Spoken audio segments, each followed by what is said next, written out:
महाविकास आघाडीचे उमेदवार शिवाजी आढळराव पाटील यांच्या प्रचारार्थ लोणी येथे झालेल्या सभेमध्ये जिल्हा परिषदेचे माजी उपाध्यक्ष विवेक वळसे पाटील यांनी मांडलेल्या म्हाळसाकांत उपसा सिंचन या योजनेसाठी राज्याचे उपमुख्यमंत्री अजित पवार यांनी ग्रीन सिग्नल दिलाय। या संदर्भात आमचे प्रतिनिधी डॉक्टर अतुल साबळे यांनी घेतलेला आढावा पाहूया।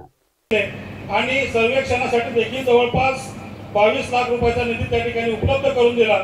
त्याच्यानंतर सरकारी सर्वेक्षण हे या योजनेचं त्या ठिकाणी झालं आणि सरकारी सर्वेक्षण झाल्याच्या नंतर त्याचं एस्टिमेट जे आता त्या ठिकाणी बनलेलं आहे ते ही योजना जी आहे ती 3 टप्प्यामध्ये त्या ठिकाणी त्यांनी अधिकाऱ्यांनी बनवली आहे। एका टप्प्यामध्ये शिरदाळा आणि पहाडदऱ्याच्या 660 हेक्टरला पाणी मिळणार आहे।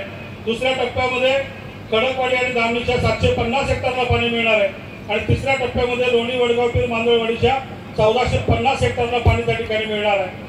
योजना क्रमांक 1 चा एस्टिमेट अजून झालेला नाही, पण योजना क्रमांक 2 चा जे एस्टिमेट आहे ते 28 कोटी 15 लाखाचं आहे आणि योजना क्रमांक 3 चा एस्टिमेट जे आहे ते 48 कोटी 21 लाखाचं त्या ठिकाणी एस्टिमेट ते त्या ठिकाणी झालेलं आहे। या सगळ्या परिसराची एकच मागणी आहे की आपण आताच आपला उल्लेख करताना करंज यांनी सांगितलं की दिलेला शब्द पूर्ण करणारा नेता ही आपली ओळख संपूर्ण महाराष्ट्रामध्ये आहे।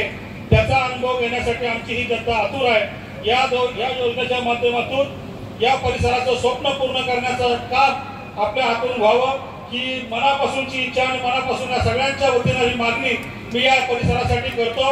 ही योजना जर पूर्ण झाली तर या 8 गावाच्या माध्यमातून हे जे काही 2000 हेक्टरला जे काही पाणी मिळणार आहे याच्या माध्यमातून या सगळ्या परिसरातल्या शेतकऱ्यांचं जीवनमान त्या ठिकाणी उंचावणार आहे आणि हे जीवनमान उंचावताना आज आंबेगाव तालुक्यामध्ये जवळपास 7 गाव पठार आणि ही 8 गावं सोडली तर बाकीच्या 85 गावामध्ये पाण्याच्या कुठल्याही प्रकारची अडचण त्या ठिकाणी नाही।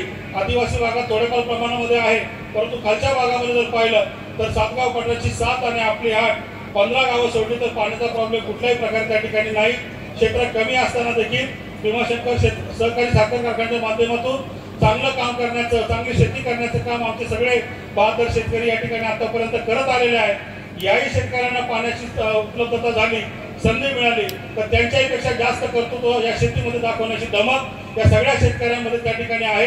आज इथल्या तरुणाला कामासाठी, रोजगारासाठी बाहेर जावं लागतं। गावात जर आपण गेलो तर त्या ठिकाणी म्हातारी माणसं सोडून, ज्येष्ठ मंडळी सोडून त्या ठिकाणी जास्त कोणी काही भेटत नाही, कारण सगळे तरुण हे बाहेर कामाला त्या ठिकाणी जातात।